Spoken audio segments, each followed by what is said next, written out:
Kimberly Brooks. Hello. Hi, Kimberly Brooks.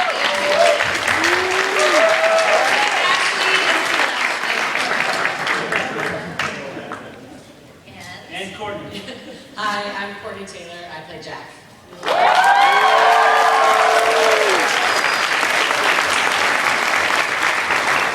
Thank you so much for being here. We're grateful to be here. We're here to say just how thrilled and grateful we are to be part of such an amazing enterprise as MassEffect. We're here to really introduce the MassEffect development team. Without them, we're nothing. So here's for them. Thank you so much.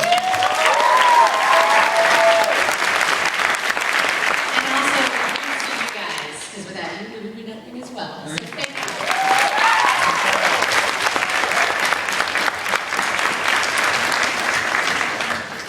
Thanks so much for coming over. And thanks to all of you for attending our panel today. With me, my name is Chris Brixley. I'm part of the community team at BioWare.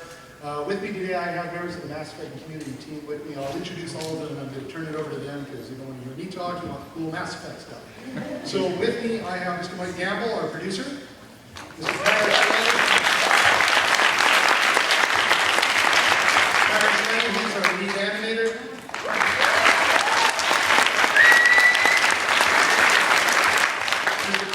Our senior combat designer.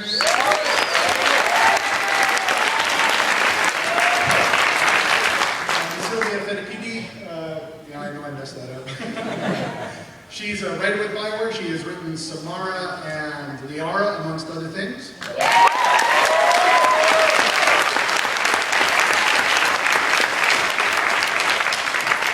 Chris Hepler, also a writer with BioWare, writer of things such as Thane, Edie, the Galaxy Map, the Galaxy's Network tweets, all kinds of good stuff like that.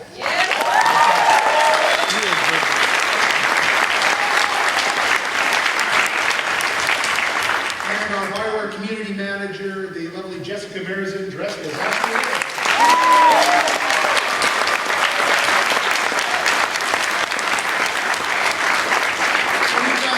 Presentation for you. I'm going to turn it over to Mike Gamble. When the team has done our presentation, we will be taking fan questions. Should we not get to your fan questions today, after the panel is over, we are over in the Hilton Gas Lamp at the BioWare base. We're open tonight from 7 to 9 and tomorrow 11 to 5. So if you don't answer all your questions here today, please come and see us. We'd love to talk. So I'm going to turn it over to Mike. Hey everyone. So, what an interesting 3 months it has been.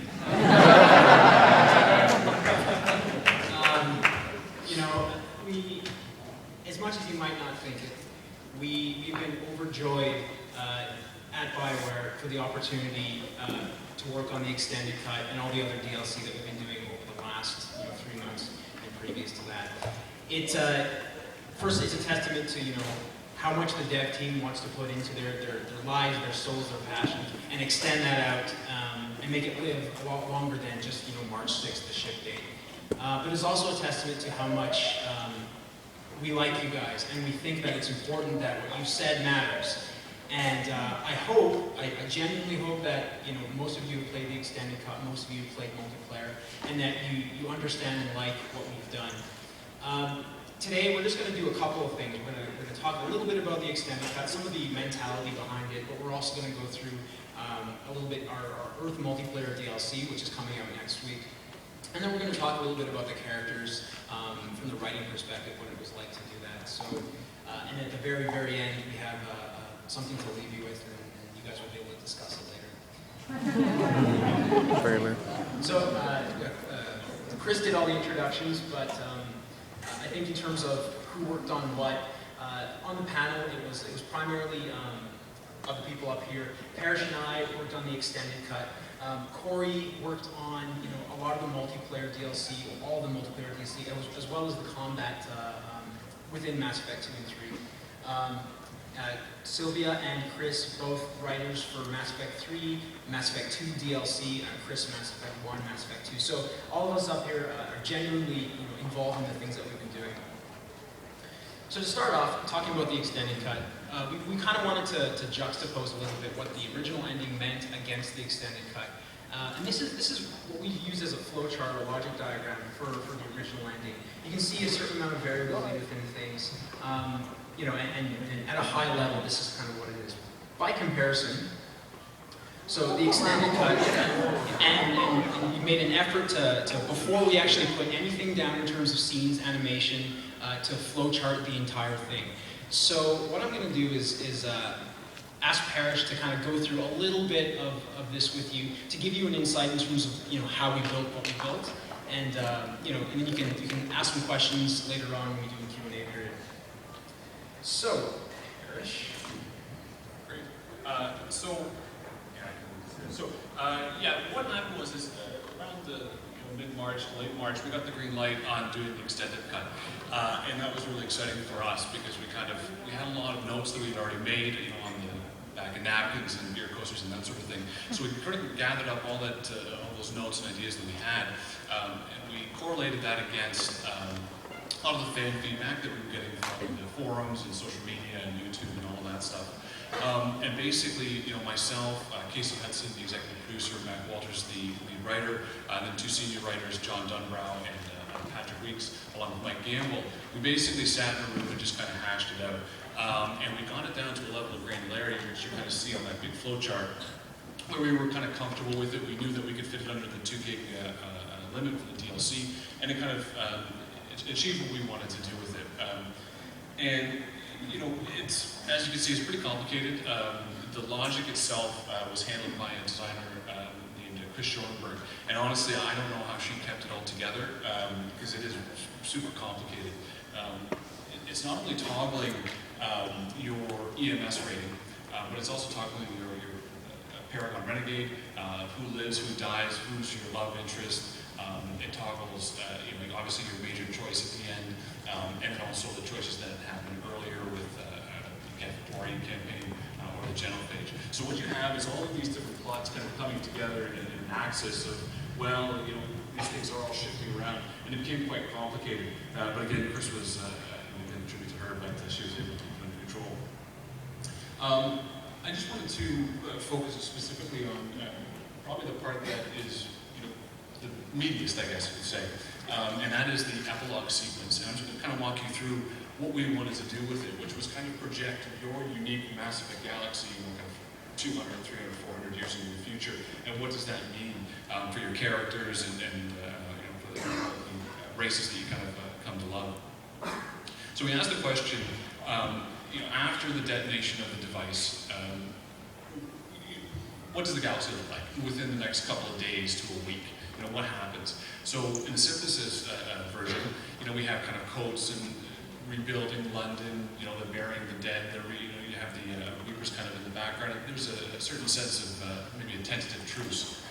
While in, say, the destruction version, we have Hackett's ragtag fleet that he's kind of gathered together of survivors, and you know, the lights are kind of flickering and their engines are kind of sputtering, but you know, they've been able to kind of patch up their fleet with duct tape and hope, and they're kind of you know, going home. And those were kind of the key images that we wanted to hit on for the, you know, weeks, for the days to weeks. After that, we wanted to get into, well, what happens in the weeks to months after the detonation, maybe even into a year. And we wanted to tell that story using your Mass Effect 2 henchmen, the tertiary characters, and kind of develop their plots a little bit, or close them off, I guess you'd say. So, for example, with the Jack sequence, if she was alive in your playthrough, you know, we have 3 different variables. We have, was she your true love? What, did you send the kids to the front line? Did you keep them back? And those get toggled in. After that, we kind of went to years to decades, and this is probably my favorite section. You know, we kind of wrap up the Gethcorian campaign, the genophage, and outline how Rannick looks, you know, 10 years in the future, 15 years in the future, and what the, you know, Tachanka looks, again, 10, 15 years in the future. For me, this was probably the coolest part, and I got to see kind of an image that I'd been hoping to do since I started on the project at Beck and MB1, and that was the Krogan baby. So for me, not only as a developer, but also as a fan, you know, my personal playthrough The Genophage campaign is really exciting to me. I identify a lot with the characters. And so, when I started to put this together, actually I didn't put this together, an animator named Ed Beek did. And when I went over to his desk to take a look at it, even in rough form, it was just kind of a bunch of kind of gray figures mashed together, and the kid was like a blob. It was actually really powerful for me because that's kind of 6 years worth of a story and development that I got to see. And even just looking at that little blob, I kind of knew that, yeah, that's gonna be a Krogan kid. And so I was really cool. And the little toddler, the little girl, it's hard to see, but the little girl in the back as well, that was added by Ed Beek, and it was just, it was great. So the other fun part of this sequence is kind of the Easter eggs that we were able to put in. And it has a few sequences that not a lot of people have seen. For example, so this has the Ragni sequence or scene. And in this one, it's basically, you'll get this if the Genophage was false. If Reeve died and you saved the Queen, you get to see kind of the Ragni move into Checheng. So the idea is that the Krogans have died off, and the Checheng kind of, the Ragni kind of move into Checheng like space hermit crabs or something. And they can kind of, the galaxy goes on, Checheng goes on, new life. And for me, that was a pretty cool scene as well. After that, we went into sort of centuries, so projecting MassEffect into the next 200, 300 years.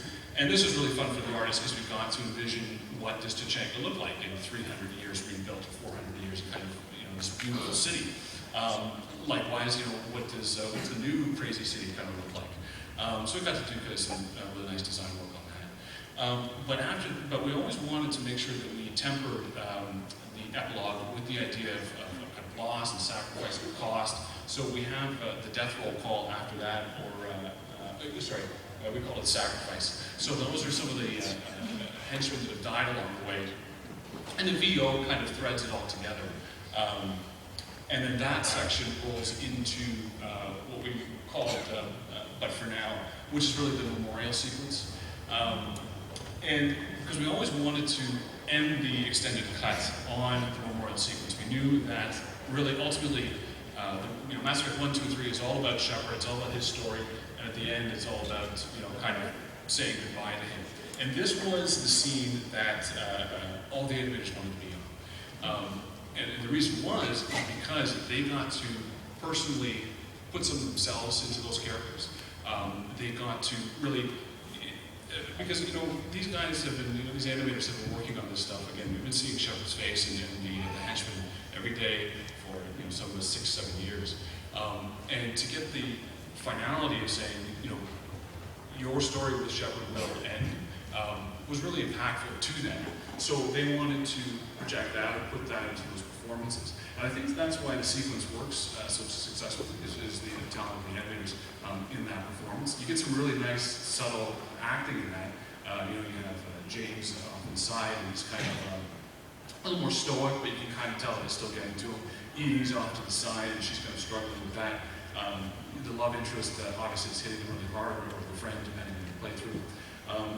And ultimately, for the cinematic animation team, the extended cut was honestly a labor of love for us. It was something we were really excited about, and we're really happy that we got the opportunity to do it. Well, if you've played it, I hope you enjoyed it. Thanks a lot. How many of you have actually downloaded and played the extended cut? How many of you cried when I saw the extended cut? All right, you can. Awesome. Yeah, the intent obviously was to talk a little bit on the emotions, because of course, like Kara said, most of us, we understand the fans have been living with these characters for 7 years, but so have we. Every day building them and trying to bring them to life. So it was just as much a goodbye for us as it was for the rest of you. And we're glad we were able to be part of it with you. Right, Jess? Don't you think so? Oh yeah, absolutely. I think one of the big things that leading up to this is my first job in the video game industry. Obviously, you can tell that most people do not look like this. So, when I was getting into it, the the biggest thing, I was like, okay, you know, we're doing all this marketing push, we're doing all these things to like, you know, promote the game. And Chris and my job, we were like, we cannot wait for the game to come out so we can finally talk about how much fun it is with our fans and, you know, how like all these stories to tell. And, you know, when that didn't happen, it was really important for us to say, okay, well, this is still something that we're really passionate about. I don't even want to think about how many questions we fielded, how many times our Twitter feeds got shut down, but it was really important for us that, you know, we kept that line of communication open because this wasn't just, you know, a one-way facing communication outwards and, you know, then we go and close the doors. This has always been a dialogue, and it's always been important for us that this is a relationship that we have with our fans, because without the fans, you know, we don't have anything. And the fans that are disappointed in us now are the same fans that were rallying for us when, you know, there was the Fox News sex scandal. alien scandal. Those were the people.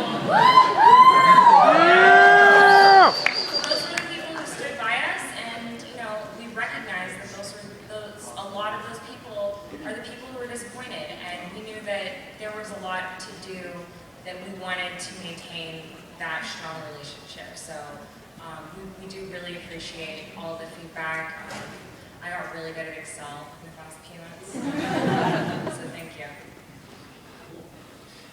So I think that, you know, we've talked a little bit about the extent of when you feel questions more later, and if you want to pop by the Bioware base between now and the end of the con, we're all happy to talk. Just corner us and see what you can. Don't corner anyone, that's rude. But I want to also talk a little bit about some of the multiplayer stuff that we've been doing as well. We announced Earth. It's probably, like I said, the worst kept secret of all time. We announced it last week officially, and it's coming out next Tuesday. And I want to show you the trailer. It hasn't been shown anywhere yet, so we thought that would be a really good place to show it here. And then Mr. Corey Gasper is gonna talk a little bit about his experiences working on Mass Effect 2 and 3, and as well working with the combat and gameplay on the DLCs.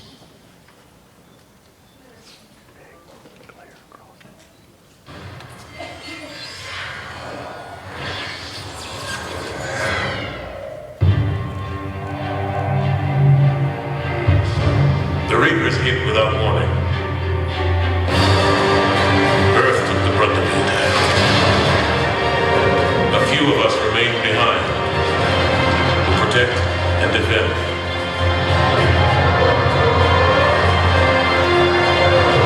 To keep what's left of Earth free.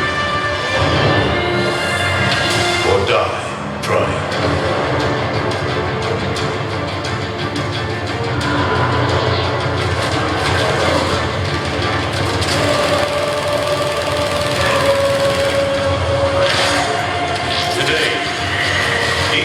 Become more than a soldier. And until the fleet's return, you are the last line of defense. The Earth is ours. And if they want it, they'll have to go through us to get it.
some of the, yeah, it's that simple. Well, it's not really that simple, but yeah, we get it done. You saw some of the amazing new N7 operative kits in that trailer, you know, a couple of the new maps that we're showcasing. So Corey, how was it like making that? It's awesome. Thank you all for coming out. So obviously, seeing that trailer, you can see that the gameplay in the Mass Effect franchise has evolved a lot over the series. And I was fortunate enough to come on to Mass Effect 2 at the beginning. And back then, it was me and 2 other designers, and we were known as the systems designers at that time. So we approached gameplay a little differently. It was much more statistics-driven from our approach.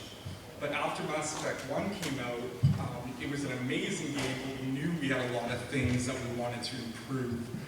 So we started focusing on the player experience. So when we talk about the player experience, we're referring to player control, progression, obviously, all the great RPG things we love. But how does Shepard feel when he moves around in combat? How do the weapons feel? How's the aiming, camera control, animation? It all became very important. So if we fast forward to Mass Effect 3, we now have a team of about 10 to 12 people, and we're now known as a gameplay team. And it's a really awesome place to work. We basically have a pit, and we're embedded with programming, animation, visual effects, and sound and audio design. And it's a really open sort of environment. We talk about ideas, we prototype really rapidly, and that kind of became the backbone for how we built this amazing gameplay. So when it came to actually designing the combat and gameplay for Mass Effect 3, I kind of broke things down into 3 sections I'll go over with you guys. So we look at theme, which is very important, fantasy fulfillment, and character-driven gameplay. So theme we get from our amazing writers like Chris and Sylvia, who come up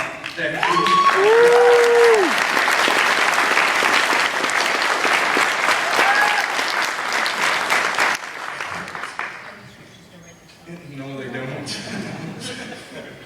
And that's really building on the rich universe of Mass Effect. I mean, when you look at Cerberus as a palette of enemies or their weapons or their vehicles, it's all a very cohesive feel. And we really worked hard on building in this really fantastic backstory and IP into Cerberus. So from a gameplay perspective, when you fight them, they feel very different than when you fight the Reaper factions many of you are familiar with. They feel a lot more tactical, they feel like they actually care about surviving, where the Reapers just want to crush you. And I think that's really cool. We also took that approach with the way we designed their weapons. When you fire a Cerberus gun, it feels like you're shooting an iPad or an iPod. It's really high-tech and flashy. But if we move over to the Krogans, their weapons are very brutal. It's like you're firing a power tool or a big chainsaw or something, right? So that's very important to us. And it's a good segue into fantasy fulfillment. And fantasy fulfillment, I mean, seeing images like this, there's a lot of it in the Mass Effect universe through the choices you make in the storyline. But it's things like the overcover grab, the Omni-Blade, very cool things that Shepard can do in moment-to-moment gameplay. And you can say, hey Sylvia, if you're sitting on the couch playing, isn't that cool? And she goes, yeah, that's awesome. That makes me want to get into Mass Effect and enjoy that experience. So it's very important to us. And the last piece I wanted to touch on was character-driven gameplay. And it's really cool because this actually came in late in development, and it was a result of the multiplayer feature that we added that I hope people like.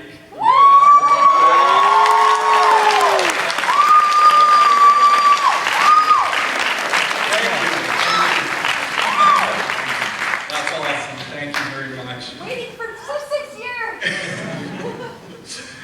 So originally, taking on the multiplayer feature is very ambitious, and it's something that we didn't take lightly. The gameplay team worked very closely with Montreal on the feature, and we wanted to do something that we were going to be proud of.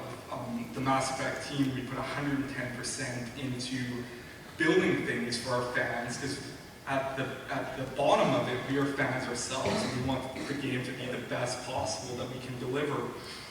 So originally, early on, playing multiplayer, there was no plans to have any differentiated gameplay between the characters. So playing a Krogan or a Drell or an Asari would feel the exact same as playing Shepard.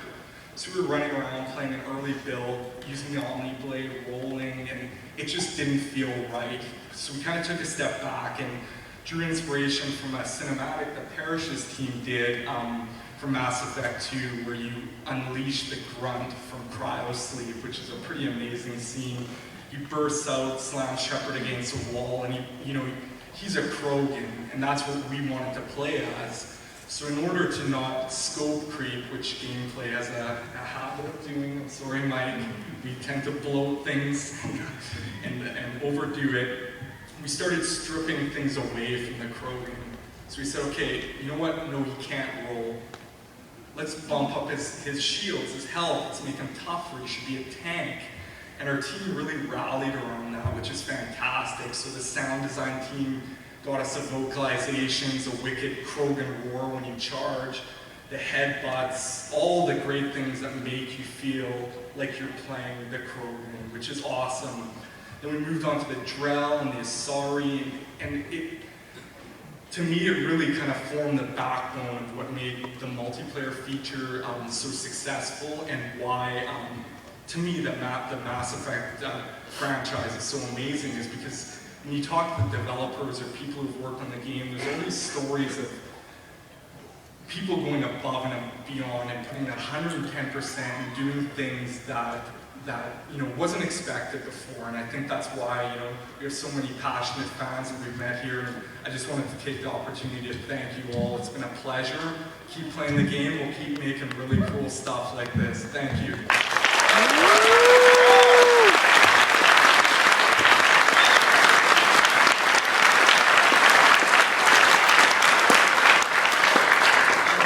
So, gameplay, combat, multiplayer, it's all a fundamental part of what makes our game great. And like Corey touched on, there's always kind of a narrative thread that we like to tie through everything that we do. And part of that is the amazing team of writers that we have, led by Matt Walters, Patrick, Jay, John, Sylvia, Chris, everyone on our team right now takes things very seriously, and they again put all their effort into creating these amazing narratives that make your game what it is. And so Sylvia, sitting there, has been writing Liara for ME3. She wrote Samara for ME3 as well. And Chris, he's been with us from ME1 days, and he's written a lot of the in-fiction stuff that you've seen throughout, all the IP3 stuff, everywhere from the Galaxy map to, the Alliance News Network tweets and things like that. He's also written Edie and Thane. So, Sylvia and Chris, give us a little bit of an insight into how he's writing those characters. Well, I should probably start with saying he said Mike is very generous and says that I've been with Mass 1 since the beginning. The truth is, basically, I was on another project at the time, and crunch time hit, and I'm like, okay, Chris, we need you to check out some codex entries. He's checking some codex entries. So I was like, okay, there's some science here that you could actually do. And he actually took the feedback and started, taking science seriously. And I was like, wow, this is kind of unusual in video games. If you ever question the science behind Mass Effect, you go to Chris. Chris will give you your trees of reasons why. Yeah, we try. We don't always succeed. And so I did some of that, and they dragged me on to do a whole lot of playtesting for Mass 3, or for Mass 1, excuse me. And then I went over to work on the Old Republic for a little while. And they said, Chris, don't put any science in it. We don't want midichlorians and stuff like that. So stop putting that in your plots and just do some silver quests and Terrace, and I'll be okay. So I did some quests and Terrace and stuff like that. And then they said, Chris, we need you back on Mass Effect. You did some codex entries, you helped out with the codex entries before, now you're gonna write some codex entries, and now you're gonna write the galaxy map. So all that science, use it now, because you get to learn planetary formation science. So I'm like, okay, here we go. And then on Mass Effect 3, they finally let me out of the cage and said, Chris, you can write some followers. And which ones do you want? I said, I want Edie, Thane, and Samara. I got Edie and thinking. Tomorrow I'm going to do this little debate right here. Yeah. Okay, yeah, so that's generally been my experience. If you ask me to describe it in a simple phrase, how is it to work at BioWare and work on Mass Effect 3, the phrase I use is no candy for you until after you finish your Coke. Because if you told my 16-year-old self that I would be writing like gun descriptions for a science fiction role-playing game when I was in my 30s, let's not mention the exact age, that would have been one happy 16-year-old. So yeah, you want to talk about your experience? Yeah, my career isn't nearly as illustrious as Chris's yet. The first thing I worked on for BioWare was this DLC called Lair of the Shadow Broker. I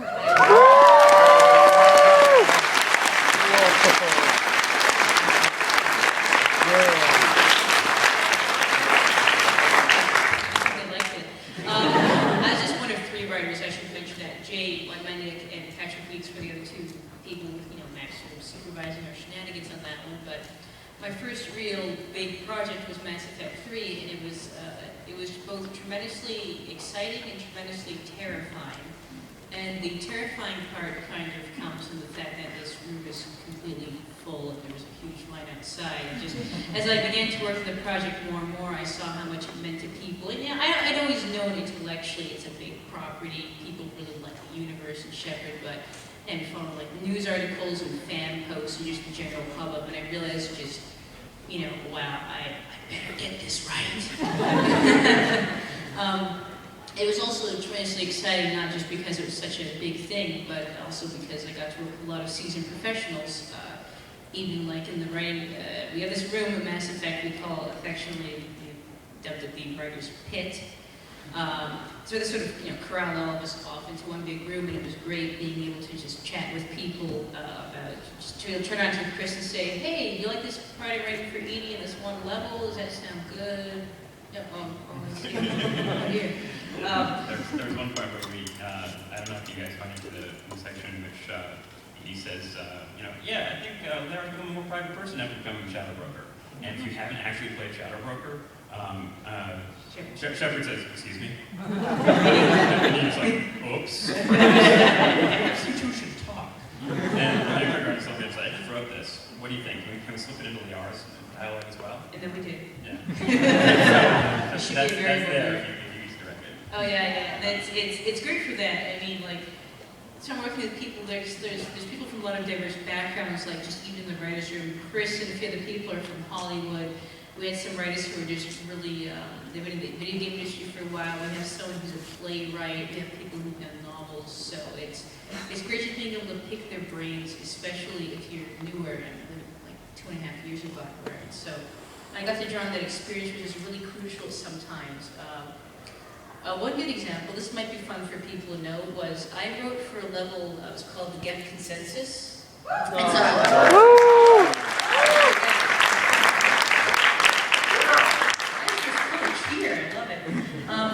it was a fun level, but it was also a very difficult one to bring to fruition. Our level artist and our level designer worked a lot on that one, especially because it was so different from anything else we've done in the game. And the original pitch for that level, because as it stands now, it's this fantastic virtual world where you can look at memories from the distant past of Rannick. The original pitch phrase for that was Ancient Quarian Temple. So you see how far things can change. I mean, it was like a shipyard at some point with gas. I don't know, but talking with people really helped me focus on what was cool about the core concept, which was learning a bit of the secret history of Rannick. Like the first organic being to see it, possibly the only one who ever saw it, depending on your choice of being Rannick. But yeah, it was just great having just say, so what's the best part of this level? And all levels go through that process to one degree or another, that polish, that iteration. Chris, you had some interesting turn on Edie, I think. Yeah. There was a point where writers always talk about, I hated this because I got my stuff cut, and I'm gonna go all Carlton. How dare they change my stuff? But in my case, being much less private than Allison, I had a point where I came out with, I don't know if you guys talked to Edie right after the Cerberus base, where you asked her, like, so Edie, you doing okay? Because we went in there and we found out about your origin by checking out that console, and you don't having any problems, are you? It's like, no. And it's like, well, you don't have any lingering problems? So what? And Shepard says, well, without any, flawed creator that might be interpreted as a flawed father figure or anything like that. And he says, definitely not. And shuts it down. And in the rough draft, we actually had Edie freak out about the elusive man, about a flawed father figure and how much she hates him, she's being illogical and stuff like that. And then I realized it got as far as voiceover, and because Trish Heffer recorded it, and she's a good soldier, and it goes with the lines we've given her and makes them sound real. And then I realized that my lines had made Trisha Helfer sound whiny. So I was like, oh my God, we need to cut this. And not about that same day, Matt Walters came in and says, Chris, I have terrible news. We need you to cut a full dialogue and make it ambient. And I kissed him. And, which is very awkward because both of us are married.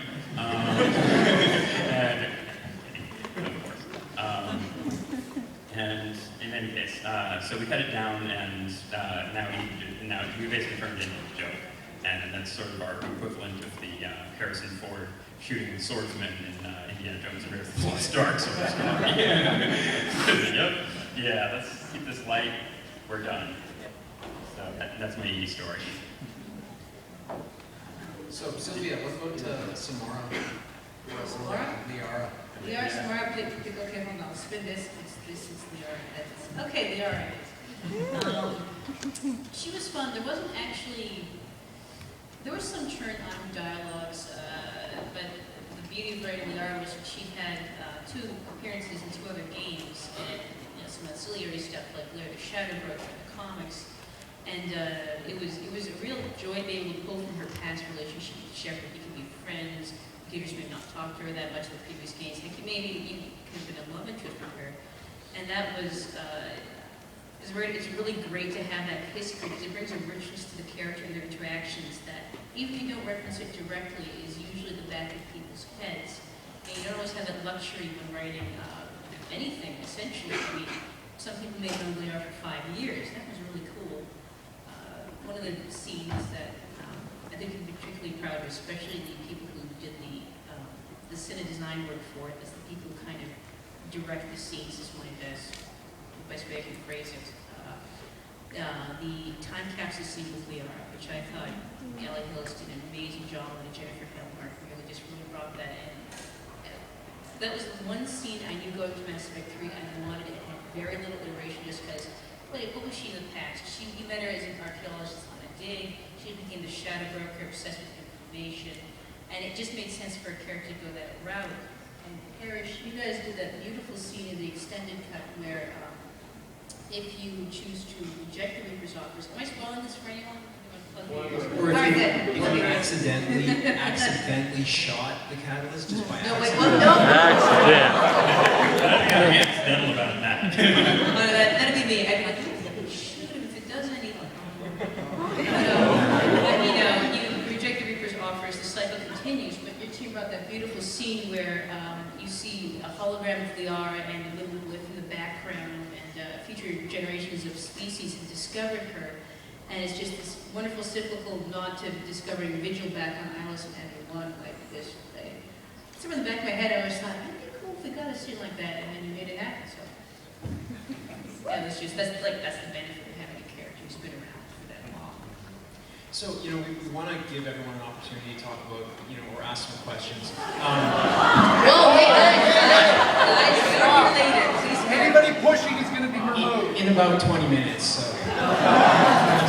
You okay? I just tripped because I'm very clumsy. Okay, if you're okay. I'm sure a lot of you have questions about Thane, and want to ask Chris what's up with Thane. Please pop by the Bioware base and speak with him because he'd be glad to talk about it. We just want to give you guys enough time to actually ask him things like you're in the panel as well. So All right, go ahead and ask the question. Well, and actually, I just want to say, if you could keep your questions, but like, not multi-part questions. One question apiece. We have any. We'll randomly pick one if you give a multi-part one, and we'll give an incomplete answer. I just wanted to ask if you're ever going to make female Turians in any of the DLC or anything. Okay. I've been wondering about that for 3 games. We have the flexibility. It's not the first time we've been asked that, and all I'm going to say is that we definitely listen to fan feedback. My question is, are you going free swag by the end of this, and also, which ending would you consider canon? We have so much free swag that I'm kind of afraid. We have like lithographs, we have some art books, we have comics. We actually have an Xbox right Can now. I take that? We have an Xbox that's gotten signed by everyone. We'll be giving the Xbox away probably later at the Bioware event, or at the what's it called, Jess? So we have the meet and greet at Purgatory Lounge tonight from 7 to 9. And tomorrow we will be playing multiplayer, and I will be giving away all the swag because I don't want to take any of it home from 11 to 5. As to your second, well, answer this one just because it bugs me personally. We don't have a canon. We've actually gone we've gone out of our way not to declare a canon. You know, if your shepherd's a dude shepherd romance Tally, if you're a femme shepherd romance Caden, or Liara, or whoever, like, if you save the back nine, if you destroy the crow, like, that's your shepherd, and we've never declared a canon, even when we had to trip around shepherd's gender and things like commas, which is incredibly hard. Just for you. If we had planned to do a canon ending, that would have saved us so much damn work. that whole chart just would have been like a straight line. It would have been beautiful, except we can't do that. So. Awesome, thank you. Okay, apparently we already know that we've been playing Platinum over at the Bioware Lounge, and we almost beat Platinum just yesterday. But I know the multiplayer is going to be a main focus to continue the game. But would you guys actually consider bringing back, I guess, past battles? So where you're fighting Borja or Krogan fighting against Rachni, just as an expansion idea to keep it going in the future. Skilly and Blitz. I mean, I already did that one. like we said, Oh, they did there's already? tons of really cool stuff that's happened in the Mass Effect universe. A lot of amazing backstory, a lot of amazing conflicts before the Reaper and Shepard conflict. You know, That's in the first one. we look at our entire IP and we look at places where maybe we can tell stories. And that's about it, really. I mean, I can't really comment specifically on anything, but But if you guys keep playing, we'll keep making.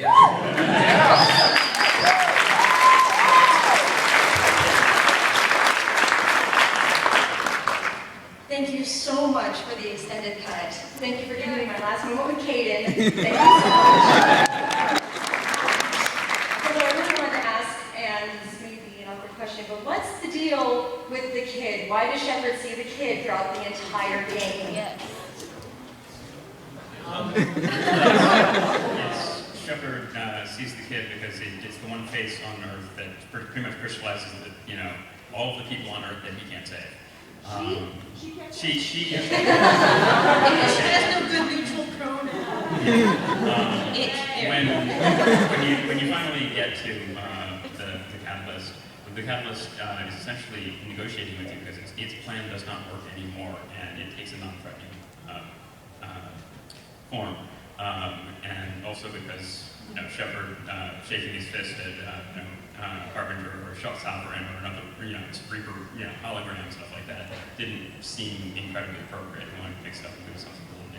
Yeah, like we've had it 3 times before. Arrival, maybe 1, Yeah, maybe 2. It was yeah. a little samey at that Yeah, point. and there's only so many times you can be told you're bacteria before you want to make a flag with bacteria on it and stick it in a Reaper house somewhere. Very triumphant looking bacteria. And the whole dream sequence, like series of events, basically kind of galvanizes what Chris was saying about Shepard not being able to save the kid on Earth, and that crystallizing what the loss on Earth is. And we'll just set the record straight that the faint shadows that you're seeing throughout those dream sequences, those are meant to be kind of like representations of people that he couldn't save. And they get progressively worse throughout the game because it just gets that much more intense. Yeah, and you may not be able to always hear what exactly the whispers are saying and stuff like that, but those are actually voice actors who various characters you couldn't save, like if Ash died on Romero, we have Ash's voice in a whispery thing and stuff like that. So it's, we actually went to the trouble of doing all that. I appreciate it. Thank you so much. My question will be very fast, and of all the million questions that could be asked, I'm going to ask something totally self-serving. How do I become one of you? Well, gainfully employed, and I would put down my AT&T badge to push a broom around your office. So we always have job openings at jobs.ea.com, or go to our BioWare website and check our career page. We also will, Mesa, one of our recruiters, she's on Twitter, go find her, and we'll always retweet when she's posting jobs on the main channels. But, you know, come here, come to conventions, network, build out your portfolio, and keep meeting people, and don't stop. Thank you. And what's your really quick practical tip? If you want to make games, mods and really easy to make game tools are a great way to get started because they're easy. There's a lot of them right now, and it's great to have that practical experience, especially if you team up with some people who work as a team. Yeah, but if that's what you want to do, you go get it, man. Okay? Don't stop. I just want to say, I love the writing Mass Effect, it's brilliant and it's engaging. And to that end, I really love Dark Horse comic books with Matt Walters engaged in that and everything. Yes, yes. I know that we have a miniseries like Invasion and Homeworlds right now. I was wondering if you guys were thinking of doing a sort of monthly series, but that doesn't cap off at like 6 or 4 or 3 and keeps going and going. And maybe we can get to the 50s or 100s and just extend the Mass Effect universe. I think part of BioWare is always looking to expand our IPs and work with great partners like Dark Horse Comics, who are fabulous to work with. Certainly the possibility is open in the future. We have a lot of talented writers. Sylvia has written Homeworld's issue 4. The possibility of future comic books, more novels. There's an anime in the works with Funimation. Paragon Lost. Paragon Lost. She's going to have Freddie Prinze Jr. I'm so excited. Lots of things in the works. That sort of thing is an idea, and certainly something we'd be interested in pursuing. We'll see what we come up with next. Thank you. We got 5 minutes, by the way, we've been told, so. We've only got time for a couple more questions because we do have a little bit something to leave you with as well. So just a few more questions. My question is, what's the motivation with the teaser survival of Shepard and the particular ending? The teaser was sort of fun to add in. It is, you need to get your military strength. You have to have your forces above a certain level. And the motivation was, I think we're looking at all the endings I remember and then going, are these all too bleak? I mean, Shepard is, dies or is transfigured or lost forever, a lot of them. And so, you know what, for the fans who are really, scraped every single last thing off the galaxy map and stuffed in the Normandy's hold. Like, you want to do a little beacon of hope for them to say, you know what, I see that N7 breastplate lifting. Who else wears an N7 breastplate? Oh, my Shepard does. And we didn't want to leave people without that, I think. It was really hard to let go of Shepard in some sense for us, too. So that was sort of fun for us to sneak in. Thank you. But one of the things, but also we did intentionally make that slightly vague so that it is kind of open to you projecting your own gameplay experience onto it. So we didn't want to again show exactly how he's disadvantaged or what he looks like. So it is meant to be a little ambiguous in our Yeah, it could be just a last gasp before death if you want to prove that.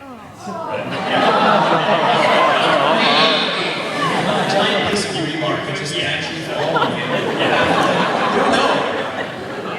Just a charity.